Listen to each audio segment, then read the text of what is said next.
here is that piece again.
So that is the track that I wrote using Cinematic Studio strings. So as I was saying a little bit earlier, we have a couple new people in, so I'll sort of describe it. So this library in specific is sort of supposed to be Cinematic Strings is sort of a new flagship string library in their sort of series called the Cinematic series or whatever. It's going to include cinematic strings, cinematic brass, cinematic woodwinds, and also they have a cinematic piano on there. So it's sort of supposed to be this overall orchestral library and sort of the flagship orchestral collection from this specific company, like sort of Native Instruments just did with the Symphony series, like we saw with Berlin, and like perhaps Albion. So let's sort of take a look at each individual instrument. We'll sort of take a look at the interface a little bit closer. So here we go. Here we have the cello, and I'm going to go ahead and play you guys the cello just one more time to sort of show you guys, and we'll take a look at each of the articulations. So this is the sustain. Don't get confused by this, because pretty much this triggers whether it's polyphonic or whether it's monophonic. And so pretty much when we have polyphonic, we can play stuff like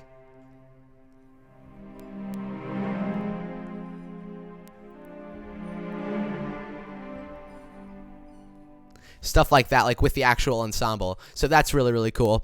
But when we go to legato, we can play some really complex lines.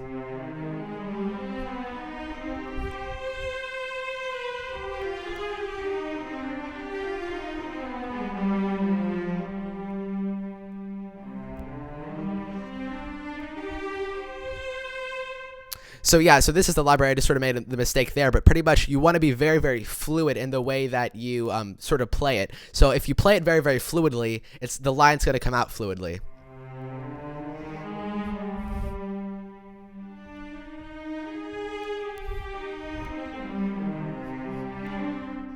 So like if you go too sudden, the attack is going to be a little bit sharp. That's just sort of one of the sort of things that you just have to get used to. I wouldn't necessarily say it's a downside. I just necessarily have to say it's just sort of one of the features of the library and how it's programmed and how you use it. So that is the legato. Let's go ahead and take a look at the staccato. So I'm going to sort of play a little bit for you guys here. Let's start with spiccato.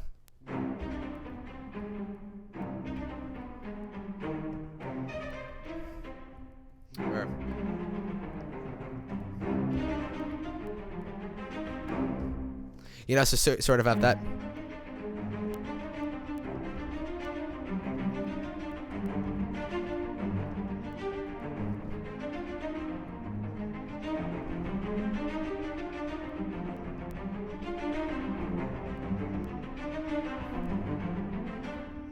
So you sort of have that.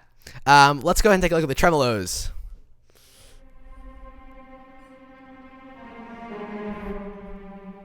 And so the tremolos are also going to count under this whole monophonic polyphonic thing. So if we turn off the legato,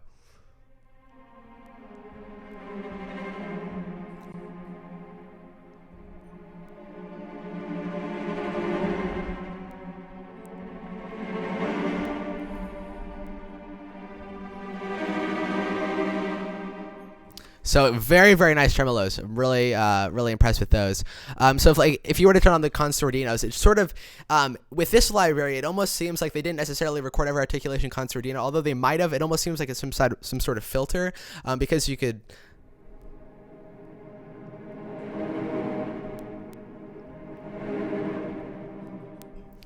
It's really, really nice.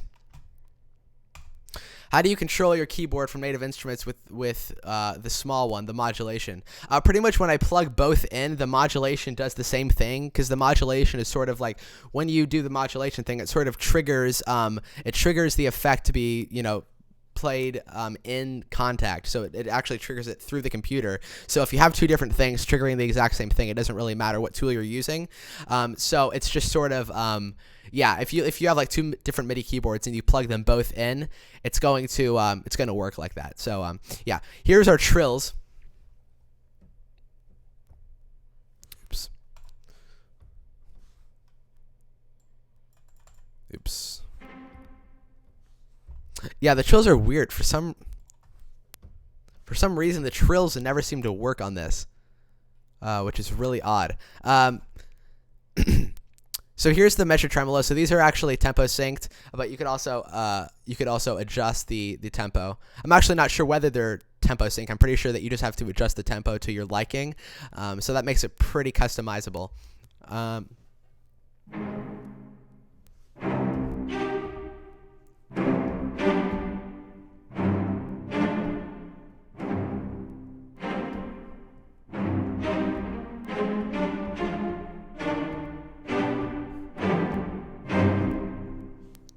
So there's like the measured tremolo. So as you can see, it's very sort of small. It's almost like little staccato things, and you can use it to your advantage. You can be like,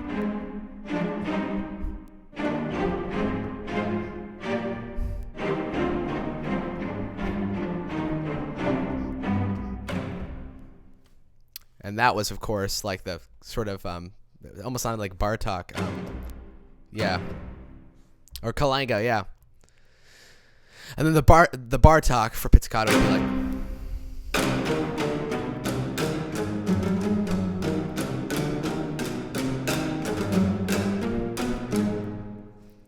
really, really good Bartok, which really can be used well, especially like on action scenes. Like, for example, I don't know if we have our keyboards here.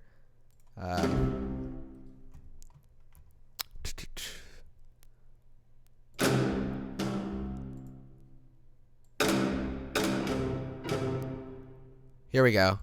Yeah, let's just go ahead and turn the EQ up on this thing, make it simple.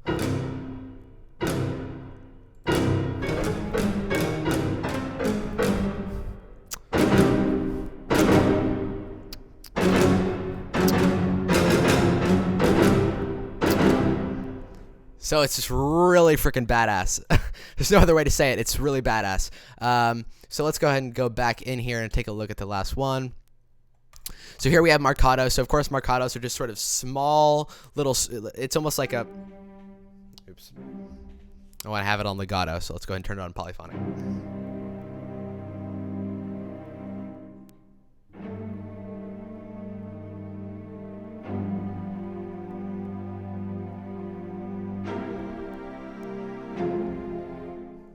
So that's the marcato. Isn't that possible with the native instrument? What? I mean, yeah, you have modulation over here. I just prefer to have it like right here. I could also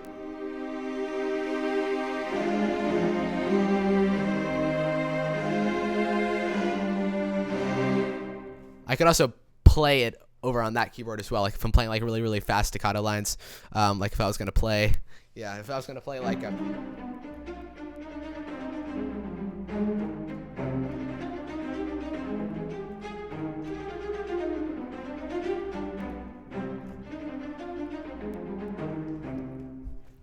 So yeah, actually I totally forgot. Let's go ahead and take a look at these other articulations in here. So that's staccato. So like something like this.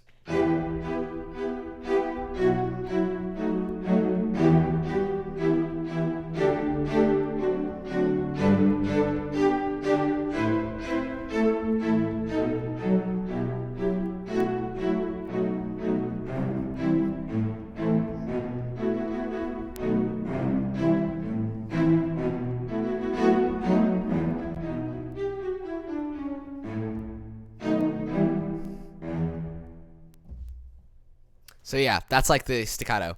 And then sofferendo.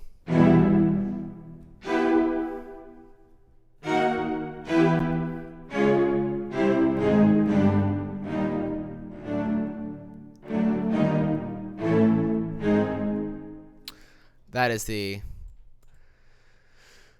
Ferrando, and then we have Spiccato. Oh, we actually play the Spiccato. Let's play Staccatissimo.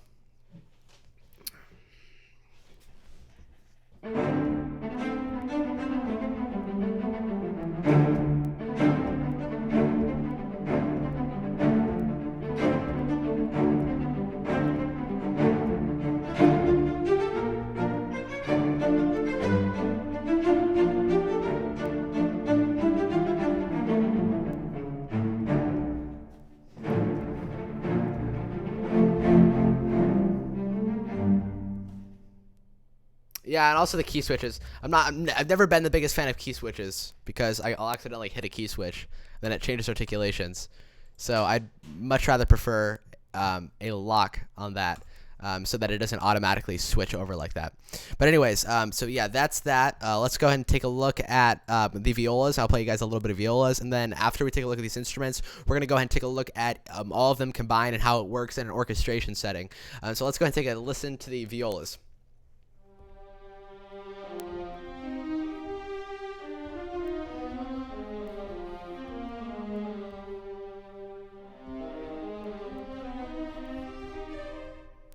Oops.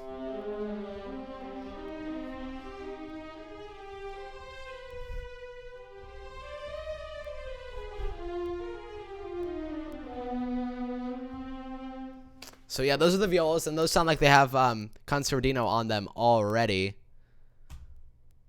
Let's take a look.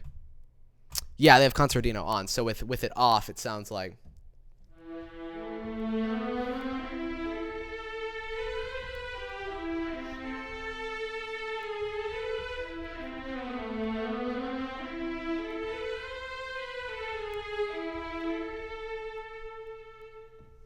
And of course, you can adjust the mic settings too. So if you want like a more close feel, you can turn the main mix.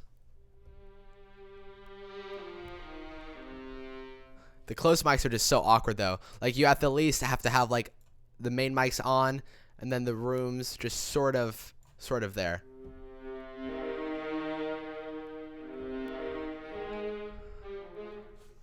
Sorry, it's sort of loading there still. But anyways, so yeah, that's that. Sort of adjust this, turn these off, turn the main mix back on. Okay, so that's sort of the violas. So yeah, all of them together. Let's just sort of solo this section out. It might lag a bit because of the fact that I had to unfreeze these tracks to play them for you guys. I just wanted to freeze them so that I could save up on CPU. And make room for all these other guys here. I actually only have 100 tracks now because I deleted all the tracks that I wasn't using in my template with this. So let's just go ahead and try, I guess, to take a look at how these strings work well together. So here it is.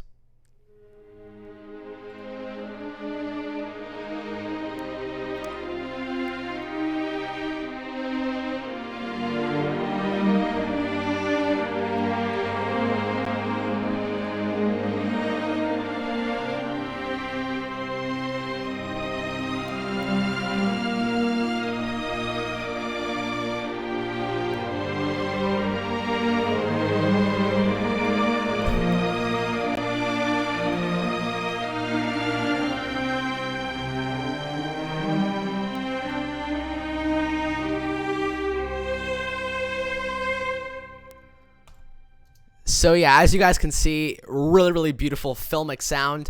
This is perhaps my favorite string library that I enjoy using now, especially because it has that live sort of Hollywood LA filmic sound. And I bet if you were to throw this in something like Ultiverb and actually really focus on the way in which you mixed it and really sort of programmed it specifically to the type of room that you would have want if you're like sort of recording to be recorded in.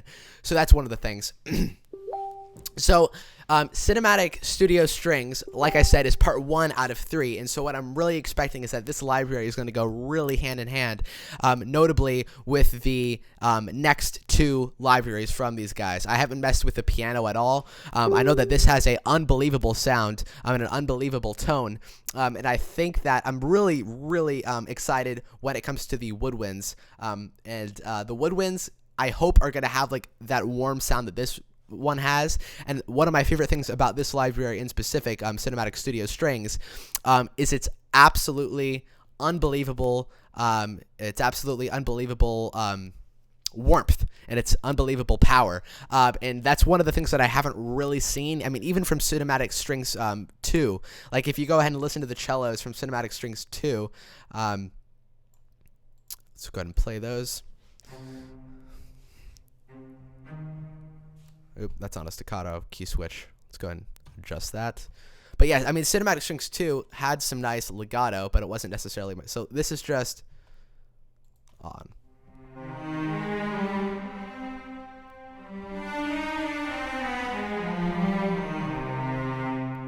So the arco, of course, is, if you turn the legato off, the arco is going to allow you to play chords. So.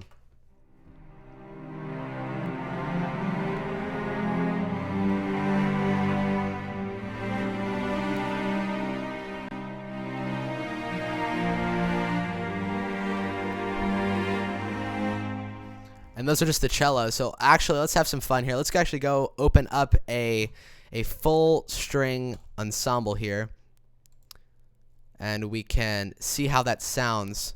Just sort of play through it. Do you build your template new for every project, or do you have a standard orchestral template? So I do have a standard orchestral template that I normally use. It's like something like 295 tracks, so right around 300 tracks. I run my Mac Pro with 64 gigabytes of RAM, so it usually has the power to handle that. Although when I have OBS open and I'm streaming like this, sometimes it has some trouble. So most of the times when I prepare a track for you guys, I mean, even if we're going to write that day, I'm probably going to have in mind what kind of orchestration we're going to use, and then just sort of build from there what I need, rather than having it all set up there, because it's very, very, power intensive. Okay, so here we have our full ensemble. So let's just go ahead and boost up this reverb. And I'm just using internal reverb on this one just to sort of give you guys an overall feel of what this library has to offer on its own without any external reverb sources like QL Spaces or Altiverb. I do plan on getting Altiverb soon, though, and I just bought Omnisphere today, and I cannot wait to start programming with Omnisphere. I was at this place today called Sweetwater, and I was messing with all these different synthesizers from, Moog, etc. And I mean, some really complex stuff, especially the hardware, just messing with the hardware. But it's very, very, very interesting. And I can see why a lot of composers like to do the actual physical hands-on synth programming. So, okay, so going back to what I was saying, because I digress. So we're going to turn off the legato. We're going to turn on the concertino just to sort of do this. Let's just turn the reverb up, get a nice sound, and then we're going to turn the reverb down and you can see how it is naturally.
So that is the full ensemble. Like I said, pretty badass. Let's go ahead and go into staccato. There's like a little delay between when I press it, but we're going to go ahead and mess around with it.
sort of like a open up our Marcato.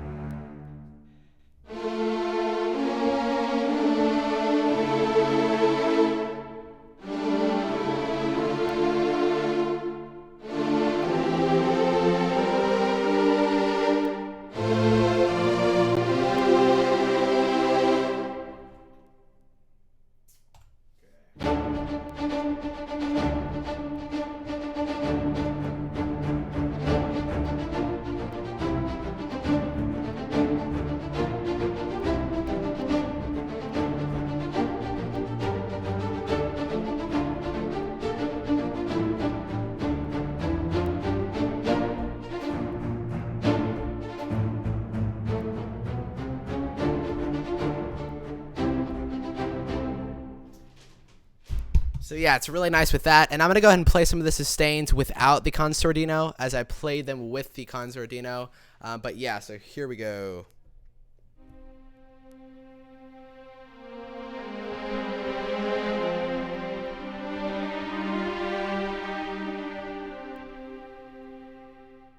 Sort of turn the reverb down as well.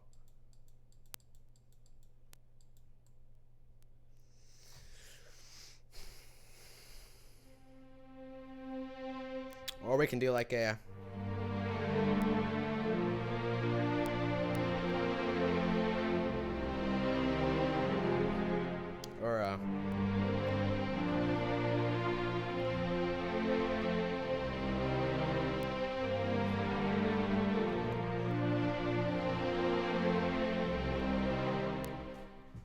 really nice in that sense, especially when you use mod wheel. Like this is one of those libraries, sort of like if you really were in a rush and you sort of had to, you know, use a string ensemble patch to get your point across, even if it was like some type of sketching tool, it could definitely work like that. You just would have to use the proper modulation. Modulation is really important with this library, because if you were to just leave it on top modulation the whole time and we're just like,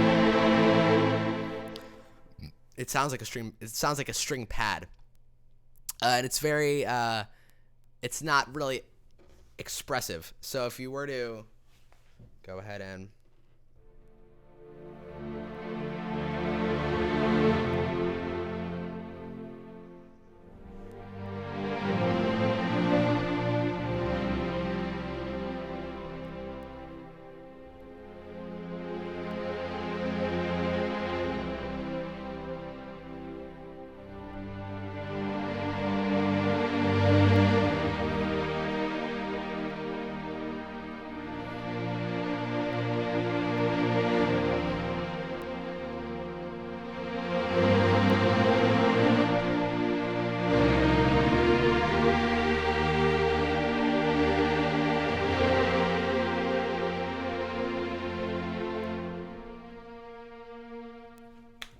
But yeah, so that is Cinematic Studio Strings.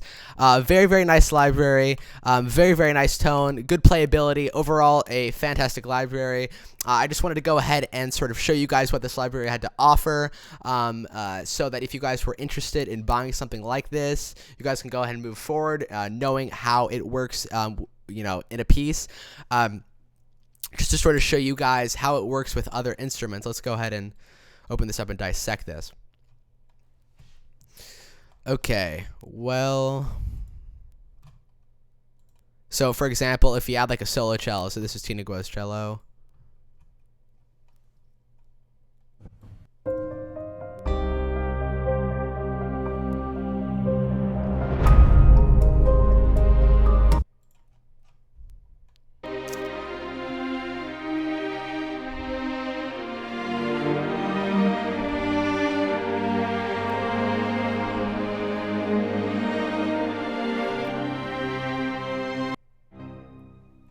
Oops.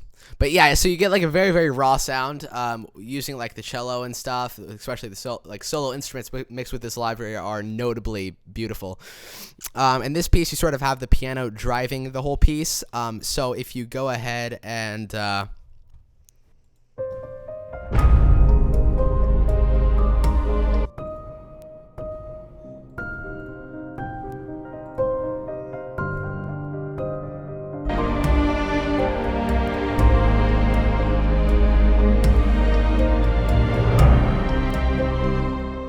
and it follows that really simple chord progression like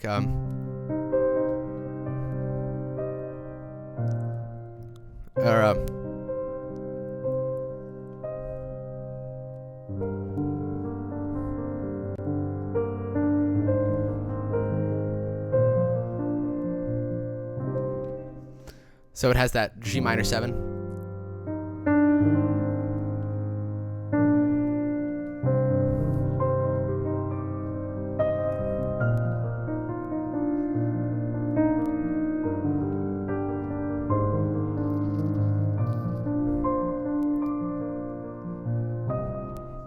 So yeah, what I ended up doing is when I first started this piece, I wrote the piece on the piano first, and I sort of wrote the melody as well using this felt piano here from Una Corda. Dun, dun, dun, dun. Da, da, da, da, da, da, da. So it's an insanely simplistic melody, and then from there I ended up harmonizing it, adding in this piano.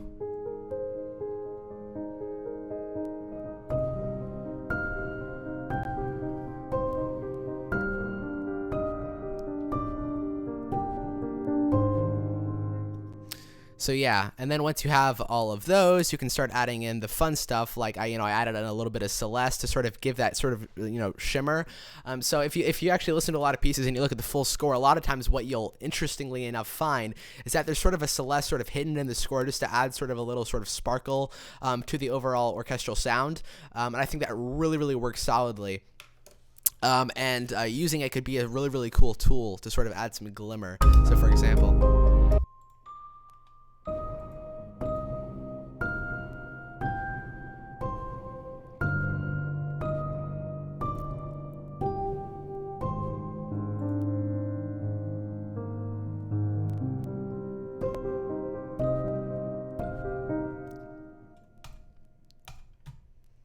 Yeah.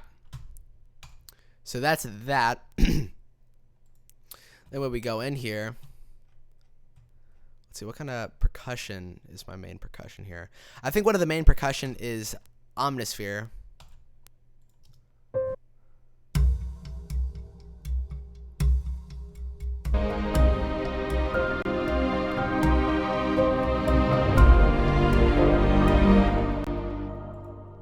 And then I use this bass as well from, which on its own sounds so stupid, like the beginning of some ridiculous EDM song, but it works very hand in hand with the bass. So if you were to get if you were to solo that out,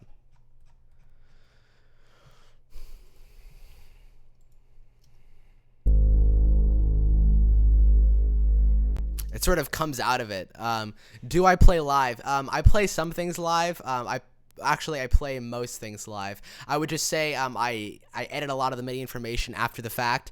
So especially in percussion, because percussion sometimes it goes really badly for me playing it in. So a lot of the times it will be sort of fixed after the fact, in simpler words.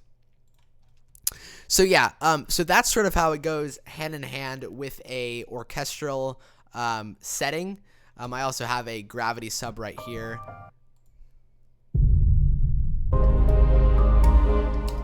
That sort of just gives it a little spice. I meant in this stream. Do I play live?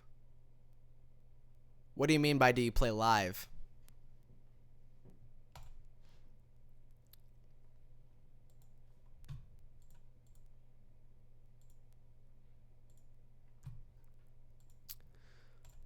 But yeah, and then also, yeah, it might be worth mentioning the choirs. So the choirs that I'm using here are mostly made up by Lacrimosa.